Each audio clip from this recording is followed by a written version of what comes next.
Listen to me very carefully so you have a crystal clear understanding of how things were. It was a time when Harlem was narcotic central for the Eastern Seaboard. 500,000 off this block, 150,000 off the block behind you. This block here, about 500,000. So it's 24/7, 7 days a week. They were driving Rolls Royces, changing cars like people was changing shoes. We just live by a code that don't too many people live by now. Harlem niggas was the most super flamboyant fly niggas on earth, man.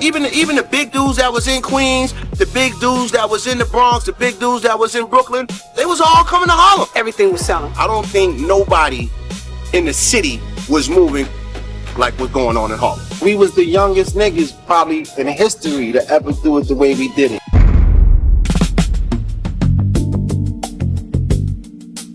When you go into the life of crime, you declare war against the system. When people think of the biggest dealers in the heroin era, two names come to mind, Nicky Barnes and Frank Lucas, but Peewee Kirkland was larger than both of them. The chinchilla coat and hat scene at the Ali fight from the American Gangster movie wasn't Lucas, it was Peewee Kirkland. He was the first young kid in Harlem, and arguably the country to enter the life of crime and become a multi-millionaire so young. I was involved in life of crime as a kid. At 13 years old, Kirkland was robbing high-end jewelry stores at $300,000 to $400,000 a trip. You know, when I was a kid, I used to study jewelry. I knew color stones better than jewelers. So I always knew jewelry. Then once you find the connection to sell jewelry, that was like something I did. On one occasion, he received $900,000 worth of pure heroin because the buyers didn't have the cash.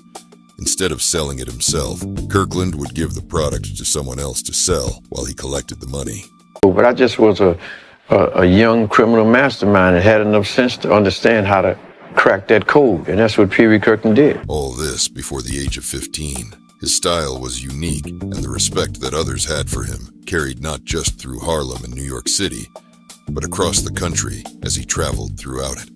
As a 16-year-old kid in the late 60s, Peewee was already buying top-of-the-line exotic cars. Cornish, Rolls Royce, Bentleys, Lamborghinis, Ferraris, Maseratis. I mean, you name it, Stutz Bearcats. You cars that people in Harlem never phantomed. And that was like 66, 67? He was already a multimillionaire while still in high school. Kirkland had so much money, he became an investment banker for the underworld. Sort of like Wall Street, a Wall Street investment banker. That's what Peewee Kirkland was. When you getting that kind of money, especially me, I was like, they called me the Bank of Harlem. And the legitimate business world for both black and white businesses. The only difference is they paid interest. But in Harlem, never paid no interest. Peewee Kirkland was unstoppable when it came to the game of basketball, breaking records daily, and could have played for the NBA right out of high school. I could have became a professional player right when I left high school, but I didn't. When Peewee did decide to take a meeting, it was with the Chicago Bulls. At this time, top NBA players was making $100,000 to $200,000. Kirkland declined to sign and told the Chicago Bulls organization that he had more than that sitting in his white Rolls Royce parked outside the office. I mean, there was no era in Harlem where young people, there was so many young people that was millionaires. I was that first young person to open up that door. And young people just went through it and they all were successful.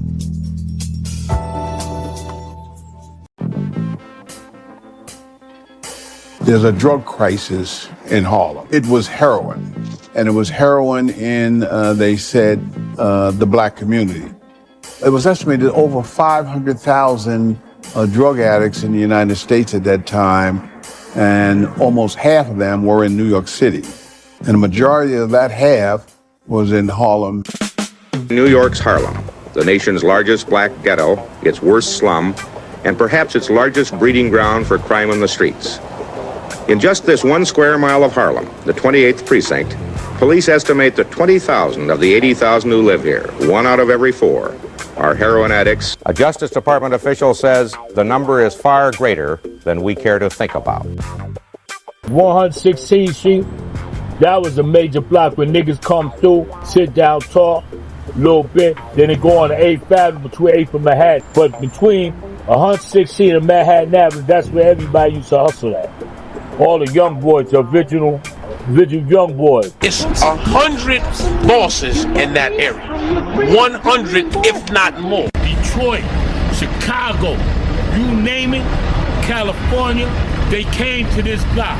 The politics. I remember one of the cops saying to one of the sellers out there, "Do you know who we are?"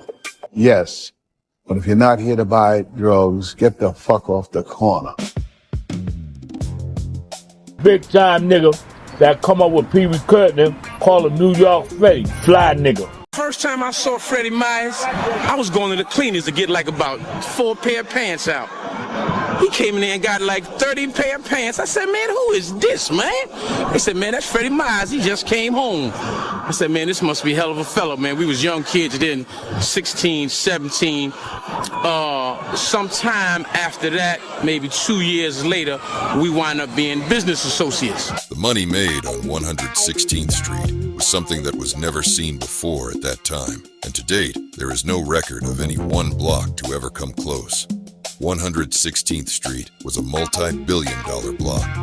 Money was growing on trees in Harlem then, man. You come right here to Morningside Park, shake a tree, $100 bills came out. It was like a supermarket. A lot of white kids came into that area. They went, bought their drugs, they shot it up, and then they left. New York City is Narcotics Central, man, for the whole Eastern Seaboard at that time. From Southeast Asia, across Western Europe to Eastern Europe, from Eastern Europe to America. We was first step U.S. Listen to me very carefully so you have a crystal clear understanding of how things was. It was a time when Harlem was Narcotics Central for the Eastern Seaboard. From Maine to Miami and everything east of the Mississippi River. If a motherfucker wanted some heroin, he had to come to Harlem. 500,000 off this block, maybe 150,000 off the block behind you. This block here, about 500,000. They're saying we may have 25 workers in this block, and we had a shift. The shift is like, you know, one guy's work six hours, then another 12 guys may come, they work 6 hours, then another 12 guys will come and they work 6 hours. So we're 24/7, 7 days a week. Good and plenty. Now that's what we was moving, the good and plenty, because it was good and plenty of it. Turkish drugs, China white, French goods. It was top quality, untouched, pure Southeast Asian heroin. And that's why it was called good and plenty. It was good and it had plenty in the bag. We did things for one another. We let each other owe each other millions of dollars. It was a time I had to give him 10, 20.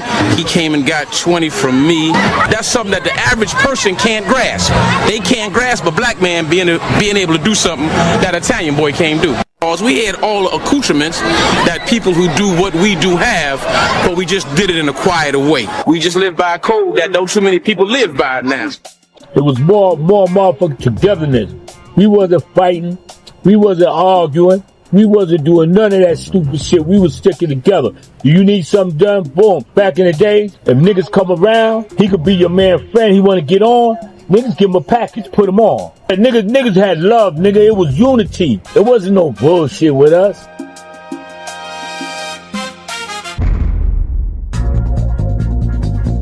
The Cisco Kid was a 15-year-old multimillionaire who represented the flyness of Harlem. Cisco was making so much money that even his workers was pulling in $1 million a week as they cruised through Harlem 7 to 8 cars deep, back to back with the Cisco Kid leading the way. Cisco was clicked in, man.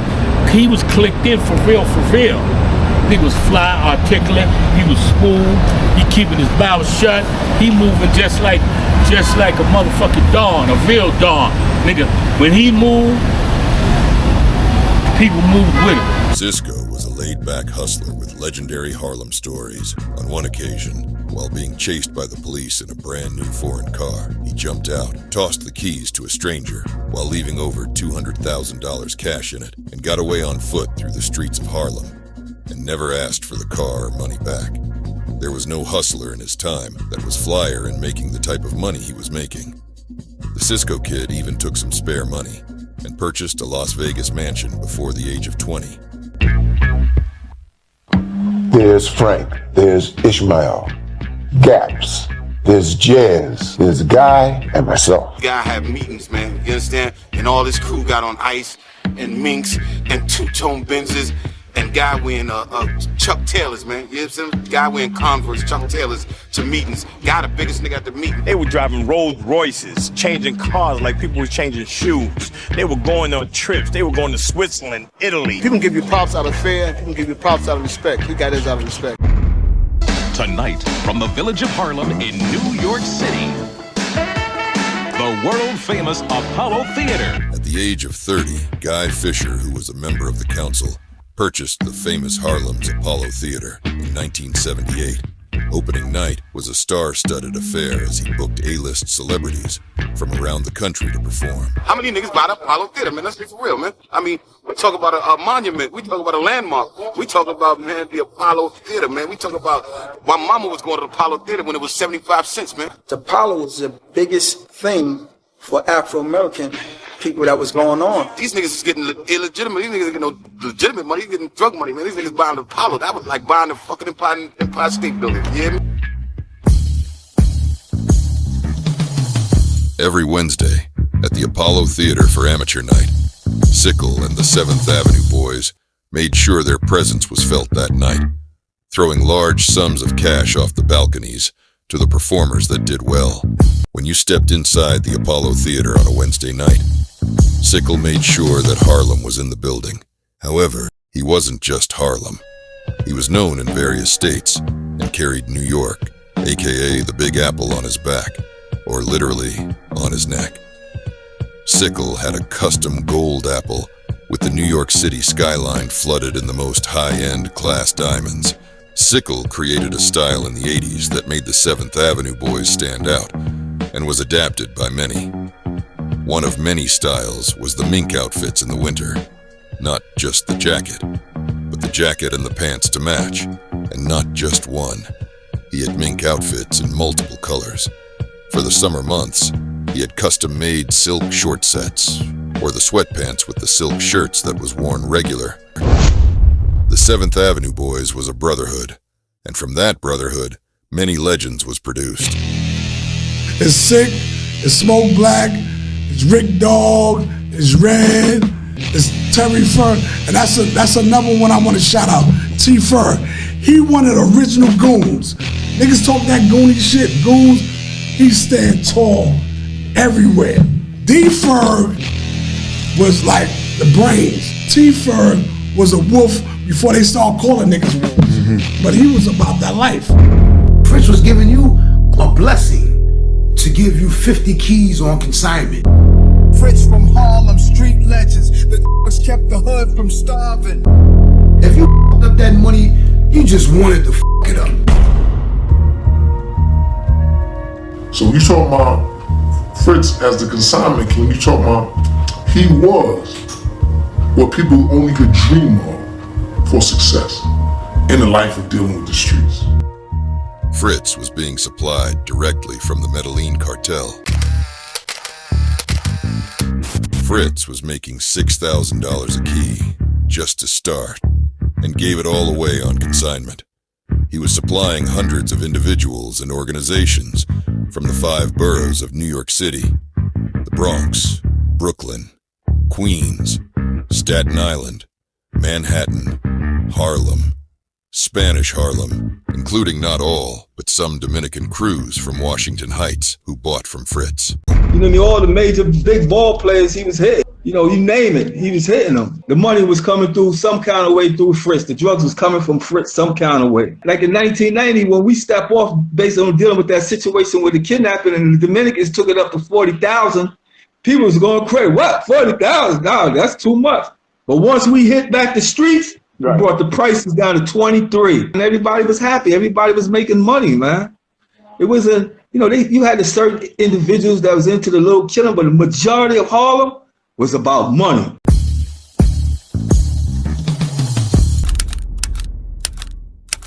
Dinah's gone. We gotta expand the whole operation. Distribution. We gotta set our own mark and enforce it. We gotta think big now. Before the crack era and before it became normal, they were buying foreign cars with cash at 15 years old while still in high school. They were the blueprint before the blueprint. They set the trends first. They made us want to do them. From that trio was another hustler that grew up with them, who also entered the game and set his mark, Richard Porter.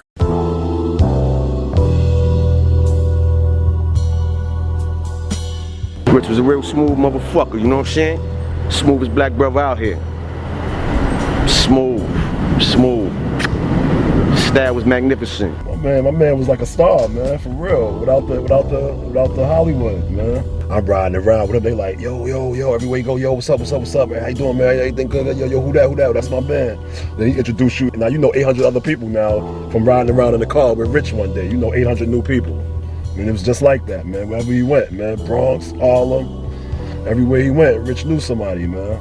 Rich always took it to that next level. You know what I'm saying? When it came to first million parties, shit like that we had. You know what I'm saying?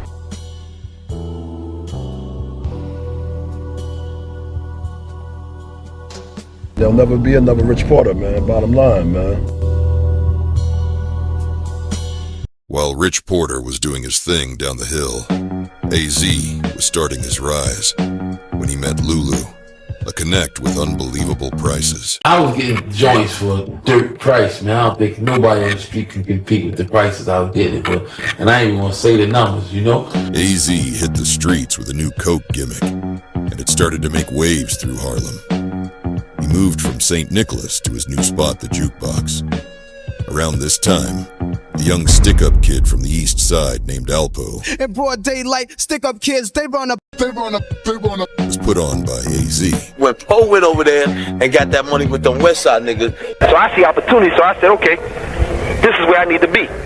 This is where I need to be. This is who I need to work with. This is who I need to impress. This is who I need to get up under. So I ain't got no problem with that, man. I know how to grind. I started from the bottom. I wasn't the richest nigga in Harlem, but he was one of the most popular because of the shit that he was doing. After the Jukebox started to get too hot for AZ, he then moved his operation to 132nd and 7th Avenue, the location. The location 132. Yo, Tone, should I bring the rest of the crew? Whip, Alpo, Big Jeff, and Rich, yeah. And bring the mags, body bags, and extra clips. Cause the posse's about to flip. Big Lil, kick that gangsta shit. Right here is where AZ owned this store. It was a candy store like it is now. The block always was quiet like this. A lot of money was being made here. A lot of hustlers came here and picked up from all over. Queens, Brooklyn, Westchester, all over Harlem and the Bronx. They came right here to meet us. Between here and this corner, the garage right there is where we parked all our cars at, right next to Rich's mom's house. The infamous garage held most of the cars owned by AZ, Rich Porter and Alpo. Nigga had like 40-something joints, man. It was real, man. I might have had like 40-something joints throughout the hustling game. Rich might have had like 40-something joints. Poe might have had like 40-something joints.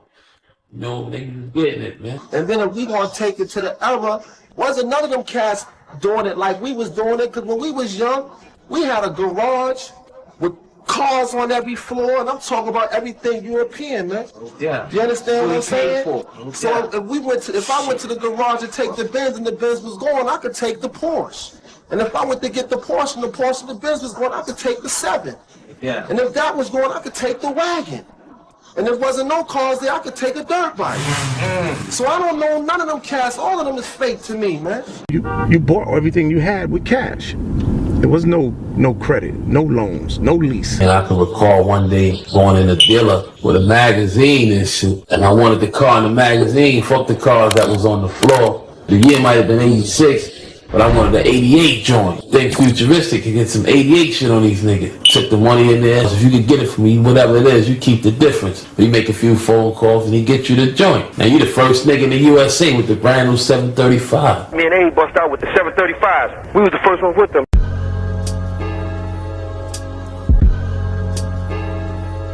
While on the east side of Harlem, another group of young teenagers out of Wagner projects, called the Get Paid Brothers, was getting money before the crack era hit. Around 1980, these young 14-year-old kids ventured out of their neighborhoods and started getting major money.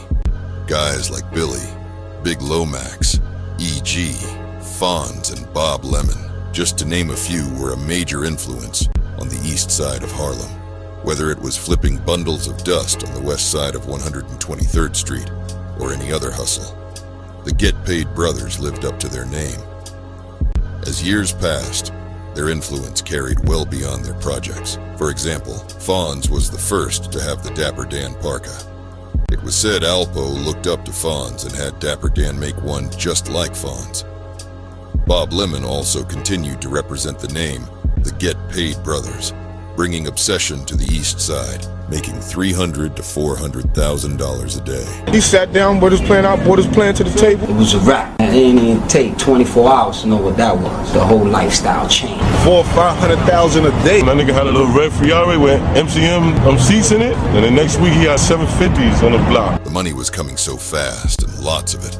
Bob Lemon fell under investigation and got low in Florida. He went on the low because he knew it was on there. Still out there doing us, still running, moving. Bob just calling, getting that money sent to him or somebody bringing it down to him. It's a drug that started on 145th Street and went to 42nd Street in 3 months. And 3 months after that, it went from 42nd Street to the entire Northeast. Crack is an inexpensive drug to get to. Heroin and cocaine was a more expensive drug, and heroin was. Crack is actually the only drug that, even though it wasn't the same habit, it was the same rush as heroin. So that's why so many legitimate people got caught out there. And that's what brought everybody down, you know, from the top to the bottom. Crack era just changed everything around, man. It wasn't like back in the 80s or 81, 82. It ain't like that no more. Now every little small fry got a block, you got a spot, and now things are changing.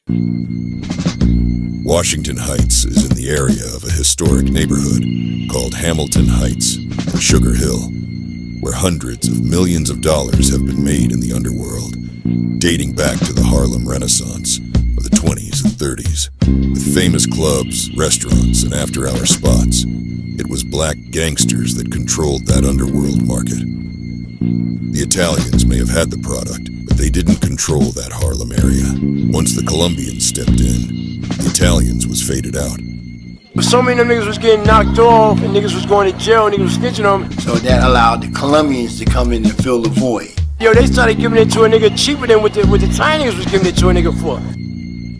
The early 80s brought a change to that area, and the underworld market with federal indictments coming down hard on black gangsters that left that market wide open. All the older hustlers had faded out, and the game was wide open.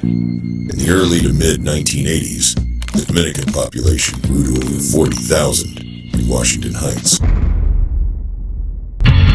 A new drug somehow infiltrated low-income black and brown communities, causing crime and chaos. New secret offensive is underway tonight in the war on illegal drugs.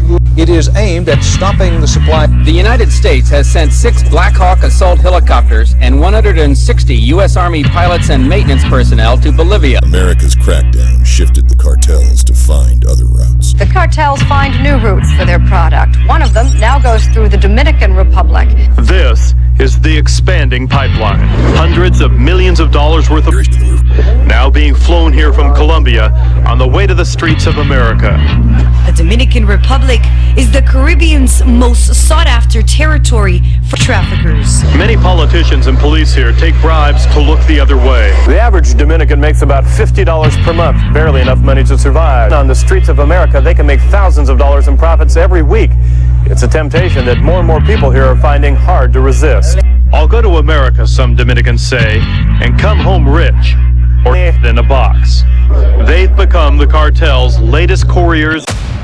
Timing was everything. Timing was everything. Timing was everything. Timing was everything. With the emergence of this new product in the inner city, the demand was high, but the quality and price was way down.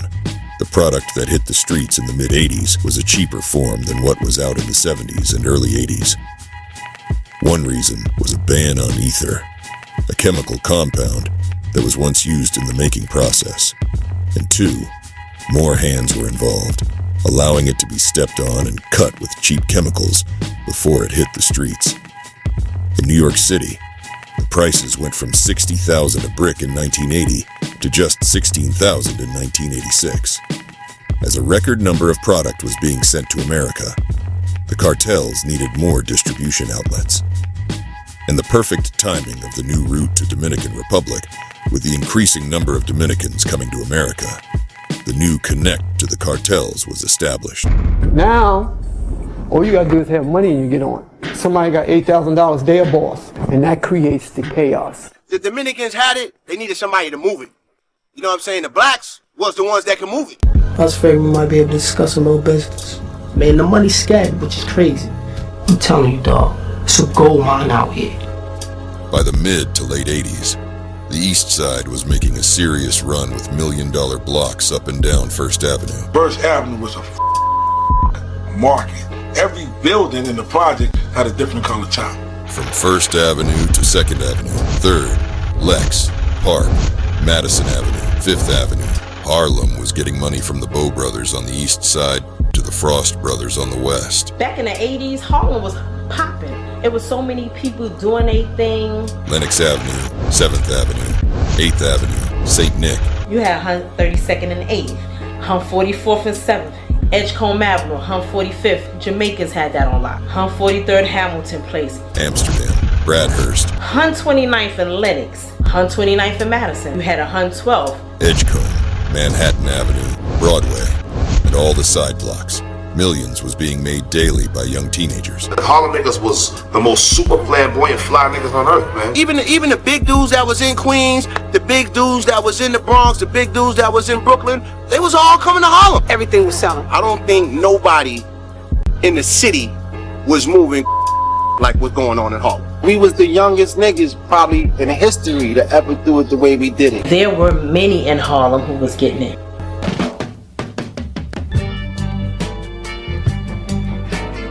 Who's a famous day? You broke? Don't bust my balls, Noodles. I am talking about real money.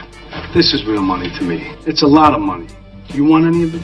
You'll carry that stink of the streets with you the rest of your life. I like the stink of the streets. It makes me feel good. I like the smell of it. It opens up my lungs. For years, Wagner Projects was neighbors with the most powerful Italian mob family in America, the Genovese family, whose headquarters was Pleasant Avenue, the same avenue with Section 1 of that projects.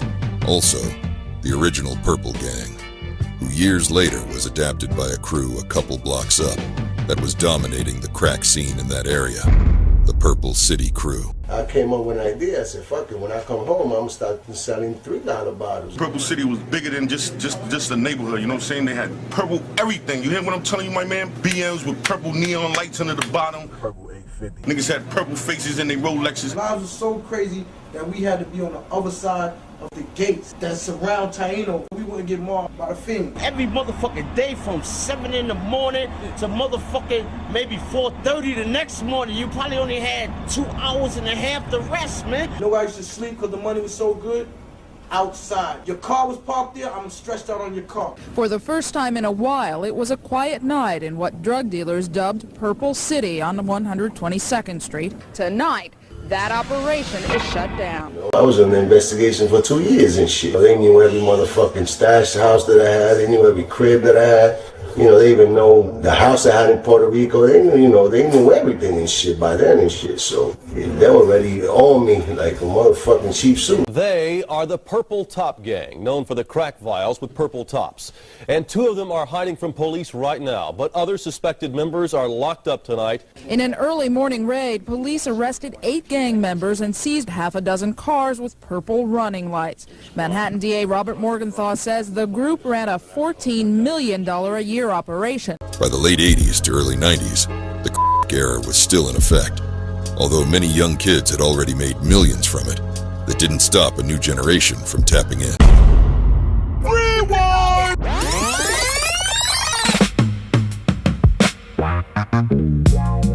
Before the many black wall streets across America, there was Seneca Village, founded in the early 1800s. Seneca Village was a thriving, independent black community with homes, schools, businesses, churches, and a cemetery, all owned and operated by free blacks. Then in 1857, the city made a decision and declared a law called eminent domain to seize the land and force out the residents to build what would become Central Park. Then by 1901, a businessman by the name Philip Payton, who started as a janitor and opened his own real estate firm called the Afro-American Realty Company, which grew to over $1 million in assets. That's close to $40 million in today's money, and And somebody was paying attention. They saw the empire that he was building and fabricated civil fraud charges against him in January of 1907. Even with the bogus charges and all the obstacles he faced, Philip Payton was given a name that will forever be in the history books, the father of Harlem. From Philip Payton to Madam C.J. Walker, and then the Harlem Renaissance, which began in 1910, and by 1918, at its peak, the Harlem Renaissance was in full effect, with jazz, poetry, literature, and visual arts. This was also the era that a famous combination was created by Joseph Wells. He wanted something on a menu that his after-hour crowd and morning crowd could both enjoy, and that creation was chicken and waffles. Harlem became the mecca for black culture. The energy, pride, and spirit took front stage by the residents, including the gangsters. One of the main hustles back then was the numbers game, which was made popular by Casper Holstein and Stephanie St. Clair.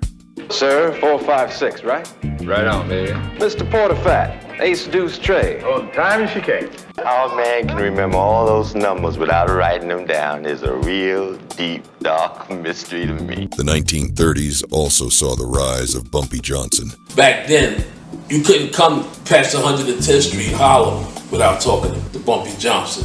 Bumpy was like a good gangster, you know what I mean?